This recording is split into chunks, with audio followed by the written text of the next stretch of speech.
Tomás de Zamora arriba de la camioneta contestándole a alguien, pero no desmintió los audios de Españuelo. Mirá. Gracias, gracias. Vamos a terminar con el kirchnerismo nunca más. ¿Creen que ganan el municipio? Presidente. Presidente.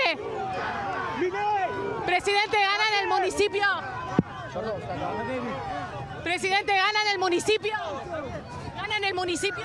Vamos a arrasar, vamos a pintar toda la Argentina de violeta y vamos a empezar este 7 de septiembre. ¿Qué piensa de lo que se está diciendo de los audios de Españuelo? ¿Qué piensa de los audios de Españuelo? Que todo lo que dice es mentira y lo vamos a llevar a la justicia y vamos a probar que mintió.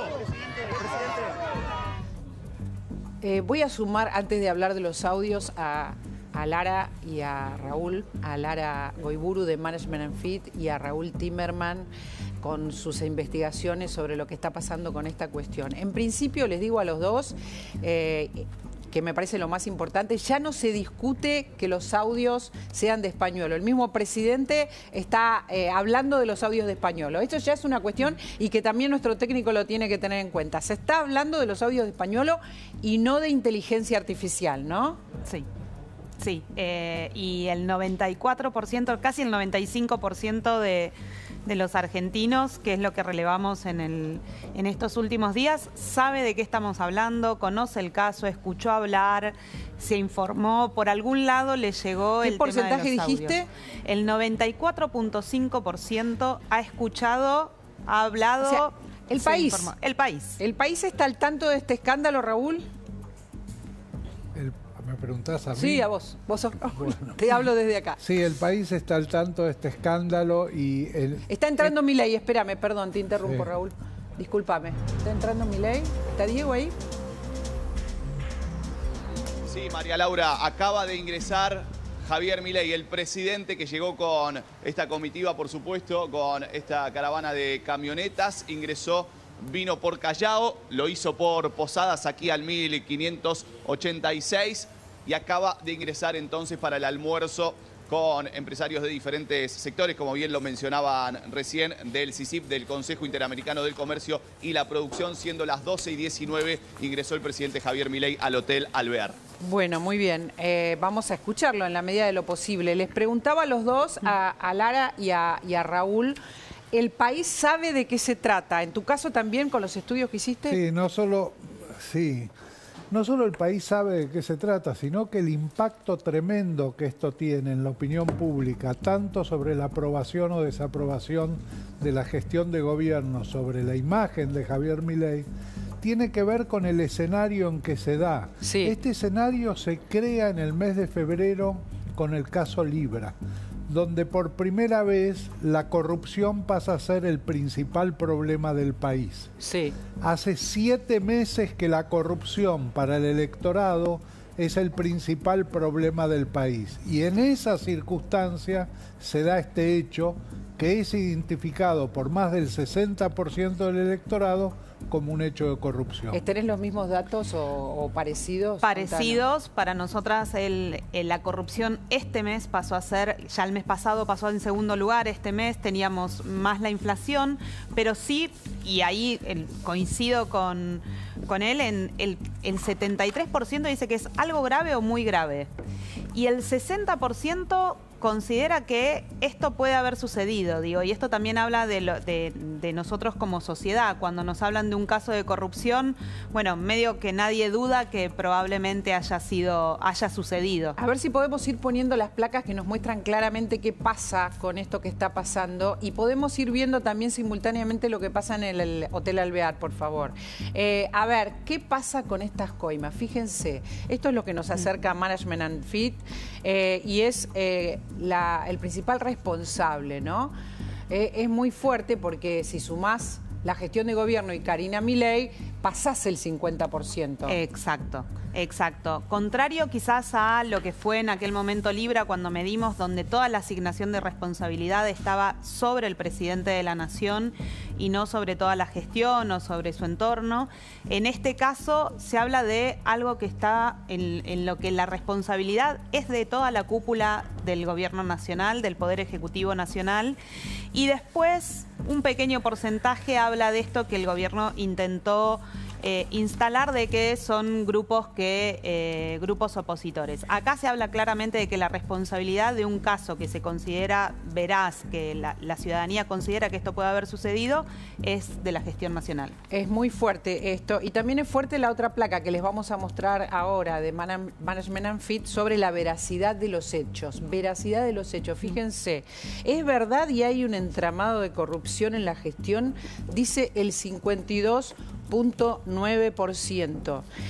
No es verdad, es una jugada electoral para perjudicar a Milei, el 33%, no es verdad, es una interna propia, el 2%. También acá la mayor parte de la Argentina cree que es cierto, ¿no? Cree que es cierto, sí.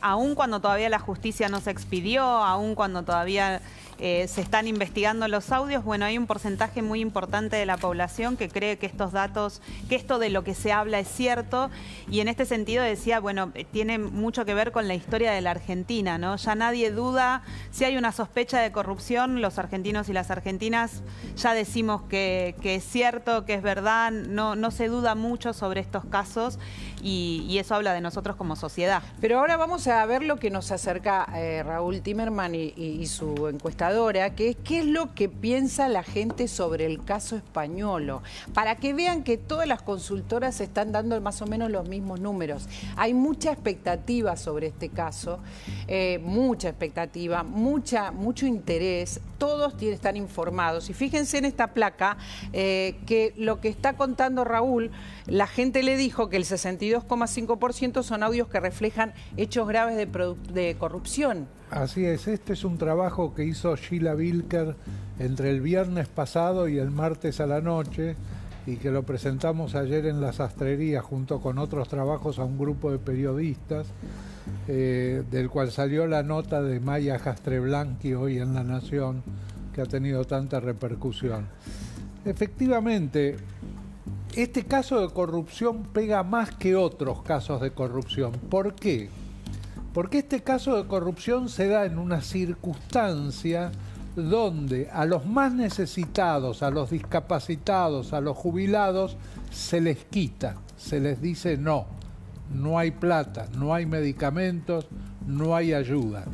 Esa misma gente que dice que no hay ayuda, no hay medicamentos y no hay para los necesitados, es la gente que aparece en este caso de corrupción como responsable. Vos fijate que si vos tomás las palabras de Españolo, el gobierno se ha defendido hasta el día de hoy bastante mal. Recién ahora da la impresión que Guillermo Franco se está tomando con cierta racionalidad, digamos, esta situación de crisis, pero ha dejado pasar demasiados días. Yo me he preguntado, porque se conocen los audios de Españolo, pero yo te pregunto, María Laura, ¿qué quiere Españolo? No sé, no sabemos. No se sabe. No sabemos qué quiere Españolo. Yo creo que parte de la angustia del gobierno es no saber. Es porque no sabe qué quiere Españolo o porque sí sabe qué quiere Españolo y nosotros no lo sabemos y el gobierno lo sabe. Puede ser. Es muy interesante esta teoría, muy interesante. Porque mirá que el gobierno le ha ofrecido ayuda, le ofreció ponerle un abogado. Hay algún sector del periodismo que lo invita a que tome la ayuda del gobierno y Españolo no habla. El único que habla tarde y con cierto trastabillando un poco es el gobierno. Bueno, dejamos estas dos preguntas para ver si alguien la puede contestar, ¿no? ¿Qué es lo que quiere Españolo y qué cree el gobierno que quiere Españolo, Laura? Sí, efectivamente, María Laura. Y yo quisiera focalizarme en uno de los puntos de la encuesta de Management and Fit, porque si bien hay un altísimo nivel de conocimiento sobre este tema, también es cierto, y por lo menos revisando la encuesta, que hay un 82,6% que pese a condenar lo que pasó o lo que está pasando, no cambiaría su voto. ¿Puede ser? Sí. O sea, que hay como un núcleo duro que aún a sabiendas de que digamos, esto es un tema muy grave, no cambia el voto. Y esto es lo que la verdad me llamó la atención. ¿En cuál de las preguntas está? Así ponemos la placa para entenderlo y analizarlo. Sobre el final del trabajo, la última pregunta fue, ¿estamos en un contexto electoral? Ya veníamos de antes, habíamos conversado que el 67% de la población estaba en contra de los vetos a la emergencia en discapacidad, entonces eso también hace que el tema sea tan conocido. Pero cuando preguntamos, bueno, en este contexto, ¿cambia su orientación del voto por esto? Y casi el 83% dice que no. Dicen que no, que de un lado y de otro, digamos. De un lado y de otro, que la decisión que habían tomado es la decisión que van a sostener, con lo cual podemos prever que los números de intención de voto de cara al 7 de septiembre o de cara al 26 de octubre no vayan a cambiar demasiado. Claro. Y hay un 16% que dice que sí, que esto afecta a su orientación del voto, pero ahí, dado como venían las preferencias bastante congeladas de un lado y del otro, es muy improbable pensar que un desencantado de la Libertad Avanza vaya a votar a Fuerza Patria. A ver, compartamos estos estudios. ¿Qué tan grave te parece este hecho? El 73,2% dice muy grave. Este estudio de Management and Fit es para preocuparse. Claro, y esto pasó lo mismo con Libra, ¿no? En Libra también, y por eso agregamos esta última pregunta. Bueno, ¿cambia el voto? Porque con Libra lo que nos sucedió es que también un 70% decía esto no se puede hacer, está mal, no corresponde, el presidente es responsable, pero después eso no tuvo un impacto muy grande en su imagen ni en la imagen de la gestión. Y ahora nos pasa lo mismo, un 73% considera que esto es muy grave, pero a la hora de decidir el voto pareciera que son otras las cuestiones las que están movilizando esa elección. A ver, hay un tema que ronda todo esto que tiene que ver con la confianza. Cuando asume un gobierno, la gente que los votó y muchos también que no lo votaron le dan una confianza con el voto a los que ganaron, ¿no? Y fíjense lo que pasa con el nivel de confianza. Cambió, empieza el nivel de confianza a verse afectado, empieza a haber un ruido ahí. No sabemos si va a impactar, o por lo menos con esta idea de que no cambia la orientación del voto, quizás la probabilidad de que impacte en estas elecciones recientes que tenemos a la vuelta de la esquina no sea tan alto, pero es cierto que ya el nivel de confianza empieza a bajar y que se mezcla con la otra cuestión que también hablábamos de los recortes en el consumo, de una economía que empieza a mostrar algún tipo de agotamiento, entonces es una luz amarilla. Y lo quiero sumar a Raúl porque después del paso de las décadas sabemos que, Raúl, que la economía pesa muchísimo, ¿no? Es la que de algún modo en la que cambia el humor social habitualmente de la gente. Eso es lo que sostenía el general Perón, ¿no? Decía, la víscera principal está en el bolsillo. Ya no le alcanza a la gente con que la inflación esté controlada. Es como, eso ya se da por hecho, la inflación está controlada. Ahora bien, ¿qué pasa con los salarios? ¿Qué pasa con el empleo? ¿Qué pasa con la reactivación industrial? Digamos que si no hay una reactivación, hay una desilusión con el logro de objetivos por parte del gobierno, porque viene hablando del tema de la reactivación. Respecto al voto, quiero agregar algo. Hay algo muy interesante que es el hecho. Toda la desilusión y pérdida de confianza que estamos viendo se refiere a aquellos que votaron a Javier Milei. Por supuesto, los que votaron en contra de Javier Milei siguen en contra de Javier Milei. Ahora bien, aquellos que se desilusionan de Javier Milei, pasó también en su momento con Alberto Fernández, la actual oposición no es una alternativa. Ahí va. Es decir, Javier Milei pierde apoyo, pero la oposición no gana apoyo. Entonces, ¿qué puede pasar con ese voto? Hay dos cosas que se dan en las próximas elecciones. Votar a favor de Javier Milei es votar a un candidato. Votar en contra de Javier Milei es votar a 7 candidatos diferentes. Y por otro lado, como no hay una oposición que sea alternativa para ese voto, lo más posible es que ese voto no se presente. Exacto. Hay mucho para analizar de lo que está pasando con la gente. ¿Podemos escucharlo ya, Javier Milei? Avísenme en cuanto empiece a hablar, pero tenemos información sobre los audios, los últimos audios, porque sabemos, ayer supimos que fueron borrados muchos audios del teléfono de Spagnuolo y que lo entregó con los audios borrados. Pero hay posibilidad de que los audios se recuperen, ¿no, Gustavo? Exactamente. Depende para eso del tiempo que haya pasado y de la información que se volvió a cargar sobre ese espacio que antes ocupaban los audios que terminaron siendo borrados.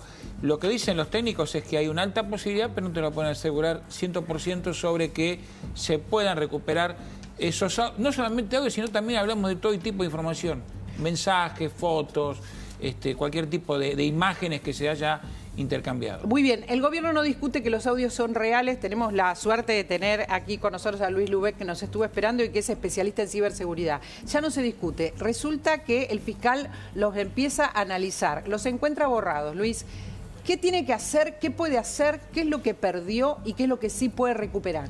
Bien, tal como justamente muy bien decía Gustavo, la información se puede recuperar en tanto y en cuanto dos cosas. El tiempo que pasó, porque eso va a impactar en algunos métodos que hay para recuperar, que ahora podemos comentar, pero sobre todo si algo no ocupó ese espacio. En cualquier dispositivo digital, cuando alguien borra algo, y uno lo puede ver que se borra muy rápido, no importa el tamaño que tiene, es instantáneo, uno desaparece, deja de verlo, eso efectivamente no está borrado. Quedó el espacio libre para ser usado por otra cosa. Entonces, hasta en tanto y en cuanto ese espacio no está siendo ocupado por otra cosa, audio, foto, video, archivo de texto. O sea, los últimos. Está diciendo que los últimos son los que se pueden escuchar.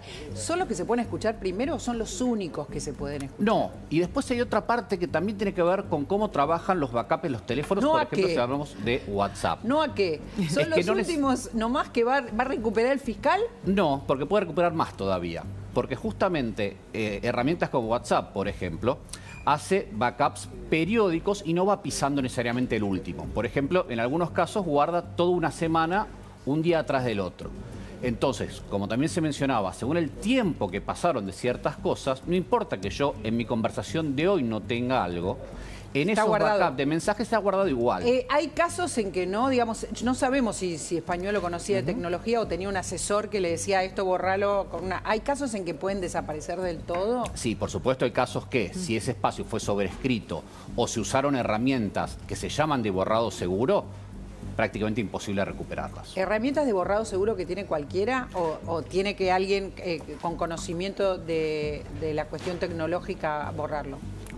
En general hay con conocimientos, pero cualquiera podría acceder. Hoy basta con entrar a Google y preguntar por una de estas herramientas. No, lo pregunto, ¿sabes por qué? Y porque cuando nosotros vimos el allanamiento y la recuperación de los teléfonos españoles, de un teléfono Spagnuolo, fue con mucha velocidad, con mucha celeridad que actuó el juez Casanelo. Entonces hay menos posibilidades, entiendo, de tiempo temporales para que Spagnuolo hiciera esto que vos decís, ¿no? Borrar todo. Por supuesto, el tiempo es un factor predeterminante en poder recuperar todo y justamente evita la posibilidad de borrar con tecnología para que no pueda ser recuperado. Porque parece bastante inverosímil que si el Spagnuolo visitaba tantas veces al presidente no hubiera chats con el presidente, sobre todo porque el presidente contesta a todo el mundo con mucha rapidez y no había chats ni con el presidente ni con Karina Milei. No sabemos cuánto se pueden recuperar. En ese caso no se puede saber cuándo se puede recuperar y sobre una causa digamos, en curso sería injusto también pensar si efectivamente era en ese teléfono, puede haber otro teléfono. Puede haber otro que no lo tienen los... Que no está en mano de la justicia. Que no está en mano. Podría haber, que esto también es cierto, podría haber un segundo WhatsApp en el teléfono. Hoy hay teléfonos que permiten tener más de un WhatsApp instalado. ¿Y qué pasa si hay más de un WhatsApp? Y hay que ver justamente la copia forense que se hizo y a partir después de los puntos de pericia que justamente la justicia ordene, todo lo que se va a tener que investigar. ¿En qué situación están los teléfonos hoy? Porque hace poco habíamos escuchado, lo sumo a Gustavo acá a la pantalla, porque hace poco escuchamos que el fiscal los había bajado, digamos, ¿no? Ya tiene una copia forense, la copia espejo, que le entregó. Copia espejo o también copia forense, así se le dice. Sí. Y que se la entregó la DATIP para que ya vaya revisando la información que tiene. ¿Sabes por qué, María Laura? Porque en este caso, como bien marcabas, el fiscal actuó rápido. Ante la denuncia, le pidió una orden de allanamiento al juez para allanar. Así que acá necesita él también actuar rápido ante la posibilidad de que alguno de los acusados pueda seguir borrando información. Esto que está contando Gustavo, la copia espejo, la copia forense, es lo que se conoció, entiendo, les pregunto a los dos, sobre, incluido lo que está borrado, o sea, lo borrado no lo pueden ver por ahora. Cuando uno hace una copia espejo, hace lo que se llama una copia bit a bit, o sea, baja exactamente cada bloque del dispositivo. Sí. Y si hay algo borrado, va a haber justamente ese mismo espacio borrado en la copia espejo, y se trabaja sobre la copia espejo justamente por una cuestión de en la copia espejo se puede recuperar. Completamente. Sí, hay una tecnología israelí de la que estamos oyendo hablar. El UFED. ¿Quién tiene esta tecnología? Sí, todas las fuerzas de seguridad. ¿Es la tecnología más avanzada para tener información, para poder recuperar todo? Es la tecnología más avanzada que existe hoy para recuperar todo. También es cierto que de UFED hay distintas versiones, y es cierto que distintas fuerzas de seguridad, porque las fueron adquiriendo en distintos momentos, tienen mayores posibilidades de éxito en algunos casos, especialmente con los teléfonos de última generación, porque generalmente está asociado a eso, ¿no? La última versión de UFED es la que está más actualizada para los teléfonos más modernos. Entonces, eso hoy está a disposición. Y vos fíjate, Gustavo, que estamos hablando más de los audios de Españolo, del teléfono de Españolo, que de los otros teléfonos. No estamos hablando de los teléfonos de los empresarios. Porque es el que pudieron acceder hasta ahora. Es el que pudieron hasta ahora. Garbellini aportó también la clave. Ayer Garbellini, de él estamos hablando, que es el segundo español en Landis, pero no todavía de los otros porque no pudieron acceder. En realidad se va haciendo todo esto de manera escalonada, ¿no? El teléfono prendido le da la posibilidad a los técnicos también de acceder más fácil. Es un teléfono caliente, ¿no? Sí, exactamente. Un teléfono caliente implica dos cosas. Estaba prendido, ¿verdad? No había sido apagado el teléfono español. Esto es muy importante. El otro estaba roto o no lo usaba. Esto es muy importante. Es fundamental porque ahí entra el factor tiempo, sobre todo. Entonces, por ejemplo, esto que decíamos de que tenemos un backup, por ejemplo, los últimos 7 días en el propio teléfono, permite un análisis bastante más profundo y con bastante mayor probabilidad de éxito en recuperar cosas. Vos, cuando estás viendo lo de afuera, claramente como técnico no estás trabajando en esto, ¿crees que vamos a tener información de estos teléfonos? Digo, porque también no sabemos cuánto conocen ellos y cuánto han borrado de forma segura. Información seguro, porque inclusive tener un resultado negativo y decir algo se borró también para mí es información, con lo cual información va a haber sin lugar a dudas. Información va a haber. Tenemos las herramientas, se puede hacer, no hay un argumento o una excusa. Tenemos las herramientas en la DATIS, se puede saber, decidirá el juzgado cuándo, pero vos asegurás que información tiene que haber. No, por eso, información de resultado va a haber, y justamente, inclusive poder informar de que hubo cosas borradas en tal fecha y hora no deja de ser un indicio también. Luis, muchas gracias por haber venido. Ustedes por la invitación. Simultáneamente les quiero contar, estamos esperando saber qué es lo que va a decir el presidente